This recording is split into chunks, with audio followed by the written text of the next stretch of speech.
That's good for breaking news for sure. Okay. Yeah, I like it. We'll be changing that next week. But welcome to the DW Pod. I'm TG. I'm Alex. Coming to you live from the lovely city of Montgomery, Alabama. The Honey Dripper Studio. The Honey Dripper Studio. On the screen, of course, like I said, you see myself, TG. I'm Alex. And off screen, we got the loving Jono, and Big John Owen. John's an amazing character, but we couldn't put his face on the screen. Too many. That's probably for the benefit of the people watching, more so than anything else. So what this is just, in a way, saying what a couple of dudes come to talk to you about sports, design, food. It's just an escape from reality. Yeah. You know, a place where we can just come and just hang out and talk about, you know, cool stuff, fun stuff that's not bringing you down. Right. Because we all know how the world is. And now we want to make this as much for all ages as possible. Now, I'm saying that, and I probably have the worst mouth in here. So I'm going to try my best. Who knows? We'll get somebody to clean it up That's in the editing. best part. So, John, why don't you tell us a little bit about yourself? well, Alex, I appreciate that opportunity. I have just been big fans of you guys and waiting for this podcast to finally come to fruition. Well, you know, this is something we've talked about now for what, 3 Yeah. 3 years? See, in the office, we have just great banter. Some of the best conversations. I mean, if we could go back and record our conversations, I mean, the food, the knowledge that we could have instilled in many. I mean, people. just think I of all don't know the. about knowledge, but What about like the brackets? Like, oh yeah. people need to know what's the The best. brackets Little are Debbie. going to be incorporated Yeah. into this show at some point, so get ready for that. Yeah. The food brackets, Oh. it is just, it's fantastic content. It will make you that's what it's hungry all though. about. You got to be careful. yeah. Watch with a full stomach. Yeah. Alex, I got a question for you to help us, reach our listeners in a way. With this job basically being design, what was it that pushed you towards design? When I was younger, I guess I kind of took a liking to drawing, which it all goes back to my love for like cars and stuff like that. That's been something that I've been drawn to from day one, pretty much. And like I always wanted to design cars growing up, and so I drew and stuff when I was a kid. And then I actually took some art classes and actually won a couple of, I mean, granted, as a child in elementary school, won some art contests. You're still showing talent. And okay. This is too long. I don't know how to stop it. John, that might be the longest clap known to me. There I we- mean, jeez. even Will Smith's hands would hurt if he clapped that long. Anyway, so that was the basis of it. Then I went on through high school and never picked that up, and I thought I was going to be a physical therapist, and that was really hard. And so I said, you know what? I'm going to take some classes, and I ended up taking a graphic design class, and I was like, oh, this is cool. Yeah. Like, I get to work with computers, and it's artsy, and it's also, it's not I guess what you'd call a fine art. Yeah. Which it is, but it's not. You're not living based on how many paintings you sell or something like that. So that after I took that class, I said, all right, this is what I want to do, and that's led to this point. It's Right. almost 6 years here. Talking about myself, it's probably the same thing. Yeah. Like as a kid, I just always drawn one contest. We used to have a panoply up in Huntsville. Used to tear it up. I won like 2 or 3 years in a row, and then we didn't go one year. I think my mother still has a photo of just back in the day of me smiling, no front teeth. No front teeth, little Tommy Hilfiger shirt. I drew a picture of a guy, it was a football player, running in for a touchdown. The funniest thing about that photo, I probably can't find it before this post, but I didn't understand that the markers were every 5 yards. So there was one 35, 76, just any type of numbers. I just decided to make up and make that the marker going. But it did come down to me. Your parents teach you different things. One might teach you better go make some money. Right. It's really rough out here. One might say you better love what you do. And so I went that route. And I honestly enjoy it. There's some things. Some things are very difficult. Yeah. As with any job. Yeah. But at least we still get to be creative, expressive, and still, do well. Yeah. It's fun. Trust me. It's not the job to complain to other people about. Right. Because they don't want to hear it. So we're inside. Yeah. We're inside. That's the, I did landscaping work in high school and in college. And that was my motivation to get through college. Yeah. It was I'm not working outside for the rest of my life. No. In Alabama in June, July, August, when it's 105 and 100% humidity, no thanks. Kudos to everybody who does work outside. I wasn't built for that. No. My dad's company, both of my brothers probably work with him more than I did. I think I would go out there sometimes, get blisters in my hand, and just it's it for me, Pops. I'm about to fake an injury and go inside. But real quick, before we get to the next segment, Jono, I got a question for you. Go. We started in the office on this, and I really want to just keep going. How would you make the perfect pork sandwich? The perfect pork. No, let's not even go perfect. What is a pork sandwich? What should a pork sandwich be? Exactly. So we're talking about pulled pork? Yeah. Okay. Well, no. I don't think we. So in your mind, a pulled pork sandwich is the correct pork sandwich, because there's going to be some people that say sliced pork or the chunks. Well, they should. Try jumping off of a cliff and see how far they can go before hitting the ground. I guess that's what I mean. A pork butt rather than a pork chop sandwich. Because some places have a pork chop breakfast sandwich. But that's a pork chop sandwich. Biscuit. Yeah. But when you go and you order a barbecue pork sandwich, I'm in agreement with you. I think it should be pulled pork. No doubt. Yeah. That's why I'm so sorry for not clarifying that. I thought, with us, we naturally knew what I'm talking about. Right. You got to think about the listeners here, Yeah. Tom. Well, I would say you're really just looking at bun and pork with sauce.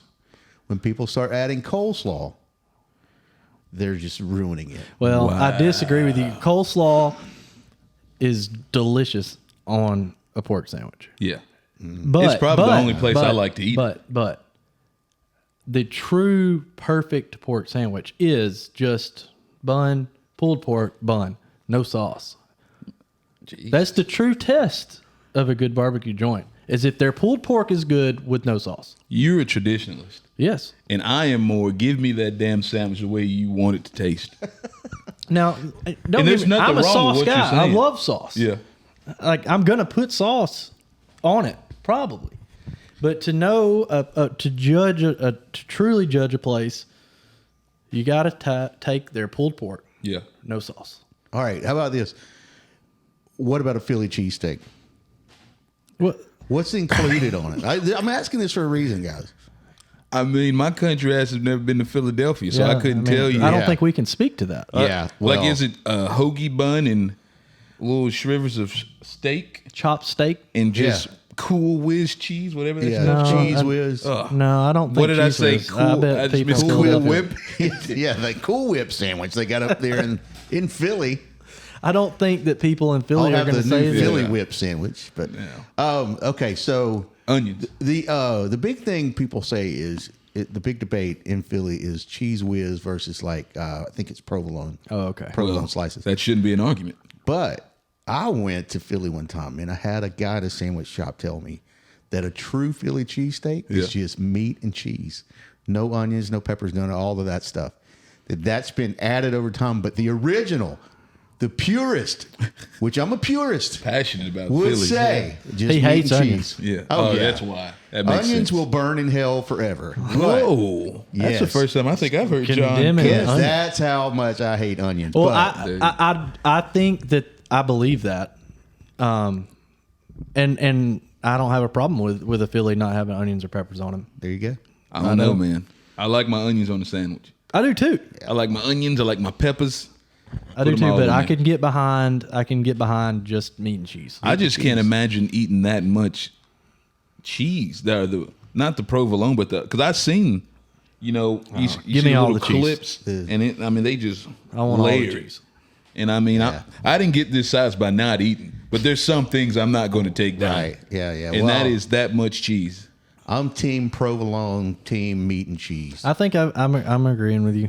I would go provolone before cheese whiz. I It's less tell you what, messy. I'm going to do exactly what I do at new restaurants.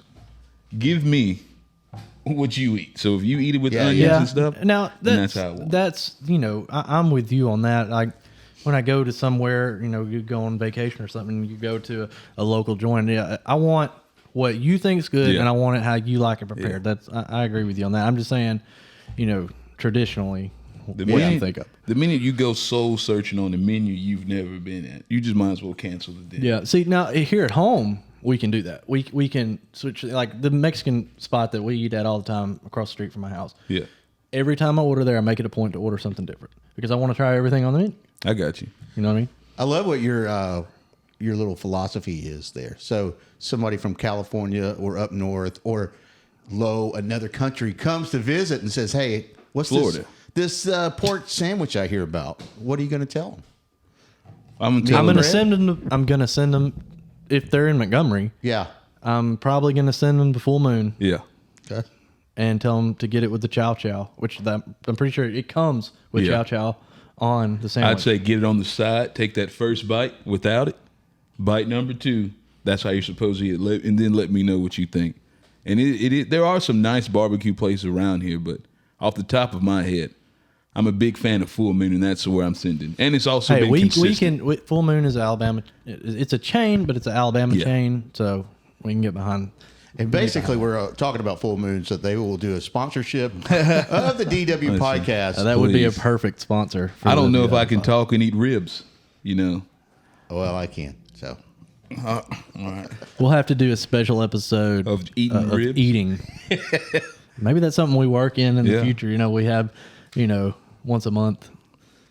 We just eat a bunch of stuff and tell you about it. Yeah, but imagine how disgusting that would sound to Yeah, somebody that's listening true. because I don't know if I want to. I might be one sexy human being. I'm not sexy eating.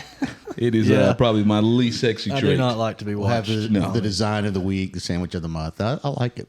John, Hey. that's not bad. Sandwich I know. of the month. I know. That's And why speaking of designs of the week, yeah. that was brutal. This is one of our segments we'll be introducing. We call it Designs of the Week. Basically, this is a thank you to some of the teams we've worked with over the years and are still working with who've just been great to us, and we just want to say thank you to them. This week, we would like to start with the Twinsburg Tigers. I like to work with Mason and Mike with that organization. I think we've had a good relationship for the last 3 years. Each year they come in, man, they really set the standard for how I like to look at teams. They always get something new, something different, and still keep it traditional to where that's the Tigers. It's not just some random put together team, man. I love it. Last year they did their own City Connect version of a jersey. They did a version with, if I'm not mistaken, our very own custom flannel patterned. They also did Good looking jersey. They also did a version that I really liked. Everybody likes that Miami Vice look. Well, they did it with their own colorway. Mm-hmm. And I've seen people who come to us and they'll say, "Hey, can we get some designs? We like to make an order." We saw the Twinsburg Tigers. And that also makes you proud. Even if you go back just last year, they did the patriotic green. They even went with this new, I believe you were the one telling me, the wide pinstripes is from somebody's City Connect jersey. The Marlins, they did the Sugar Kings last year, and it had the wide pinstripes, which that's not where it originated from. Oh, it is. But I think that it's inspired some people to go after that design. like it. Where is the Twinsburg? In Ohio? Is that what Yeah. that Ohio flag? Yeah, absolutely. Yeah. I mean, it just feels good because now that we've been working so long, our relationship is more, I know what they like and what they want. Yeah, once you establish, especially after 3 years, Yeah. you can really get to know somebody and establish a good working relationship. And what we try to do here at Triton is make everything as easy as possible. And I tell you what, you find me somebody who's got these jerseys. It's not even me bragging. That's You're just not. the customization about the situation. you're not going to find. You're not gonna find everything it. about it is unique, and that's the great thing. And just for them, Mason and Mike, just for you all trusting in not only myself, but this company these last couple of years, man, I'd like to do you guys, let's say some free, K's jackets, hyper tees, some batting jackets for the coaches. That sounds good. Because, the kids are cool to say, hey, coach, we want this jersey. But it takes the coach to tell the parents that. I don't know how many times I told my mom, I want these shoes. No. But just for that, guys, when y'all see this clip, we'll go ahead and tag you all online. Shoot me an email, man. We'll get that ball rolling for you guys. All right, another segment that we're going to do every week is we're going to have a $39.99 jersey special for baseball and softball jerseys. Basically, either me or Tom, we're going to pick one of our designs, maybe something that we personally came up with, Yep. or somebody in the office, just something that just kind of different, special. And what you can do is basically you plug in your team name and you get this special discount price, $39.99 for a team order. This week, we're going to call this the Apache's Stealth Design. I like it. Fun. And, that number fun. Yeah, I love that font. I just stumbled across that one day just looking for kind of military style fonts. Oh, and, yeah. It does remind me of a stealth plane. I don't know. Is it just the... I think it's the coloring. You got the black base. I think it's the way that 2 and that 5 angle. The 2 and the 5 look so good Yeah. together. I just really, I hope that we can get some folks to check this out, order this. It's one hell of a deal. It's going to look good. Yeah, I mean, it's $10 off. For a sweet design. That's essentially what with our program partner John. That's how many jerseys to get $39.99. 100. That's over. Yeah, had to order 100 jerseys To for get that that price. pricing. So for this week only, you can get this special pricing on this design. Nice. And before we close out and get out of here, it is April 1st. It's April Fool's Day. We all know that. We had an office discussion earlier. John is looking like he wants to press a button so hard. I'm not. Yeah. That wasn't a joke. He loves pressing the button. Oh, yeah, he's pressing mine by doing that. That's going to be man. something we're going to have to deal with Yeah. for this show. Before my train of thought was instantly. Sorry to ruin your train of Corny thought. radio DJ John. Oh, man. John, I bet you were the man at your strip club, DJ. This is a family show, Tom. I'm sorry. John, I bet you were the man at Publix. Playing the afternoon mix while people shop after work. Actually, I've never heard music at Publix while shopping, if I think about it. Well, I can't hear, so I Yeah, can't it's say true. that I've. I hear plenty of music at Walmart because outside is always somebody playing their music too damn loud. No. Well, I just went full old man there. I'm sorry. Back to the April Fools. no. Now, Tom tangent. We did agree April Fools would be a lot better if it was different days every year. Instead of everybody knowing on the first, somebody's about to hit me with some corny joke. Yeah. Somebody's about to try to prank. You put up walls on April 1st because Yeah. you know that it's April Fool's Day. It should be a different day every year. I'm trying to think. I know I've tried to play a prank on my parents on April Fool's Day. Told them I had a baby on the way my freshman year of college. Didn't go well. I actually went terrible. Not a good prank. Because, they were also on speaker. You got your buddies around, had some of my teammates no. around. And we did that thing, and Mom said some things that my teammates heard that I wish they didn't, Oh, no. You boys, they poke jokes at inappropriate things. That for sure was one of them. Lasted a couple of weeks. Didn't like that. Well, serves you right. You shouldn't joke about that. So who gets to do this? Who chooses which day it's on? Is that going to be like a government thing? Is that going to be the calendar people? Yeah, just Who the are calendar, the calendar people. people? Who are Leave the the calendar government out of this as we much as don't- possible. The government needs to be way far away from it. Get them away from choosing April Fool's Days. But I'm interested now. Who are the calendar people? Yeah, I don't know. It's like a people group of that- underground Hallmark? mole people. Is it mole people? Mole people. They've got it's. Maybe I think people also believe in the lizards. So the lizard king. So we got mole people and lizard We're people that going makes full the calendar. conspiracy. All right, that's We've great. gone off on a real tangent now. Well, So it's something to familiarize yourself with Yeah. for future episodes is Tangent Tom. So we're just going to go ahead and trademark that right now. I almost got furious just then. I almost went on a real one. You know. But any big plans for you guys this weekend? Nothing. Nothing. Sleeping. John wants to look, rest. There's so much pollen in the air, and it's killing me. Yeah. And my allergies are making me mean. Yeah. So- you have been an ass to deal with lately. So I'm just gonna sleep. Well, get well rested this weekend, John. Yeah, I Come don't in wanna put Monday. And You're saying I'm mean? And you're not a new man Monday. You're still this same guy. I'm gonna be a little pissed off that you didn't get enough rest. Well, all right, boys. Well, it's been a good first episode, and Yeah. look forward to bringing some more content you guys' way. You gonna give them social handles? Yeah, you can follow us on Twitter right now at the DW Pod. You can also hit us on Instagram at the DW Pod. And if you don't want to do any one of those when you see me, just yell out Roll Tide. Roll Tide, guys. We'll see you next week.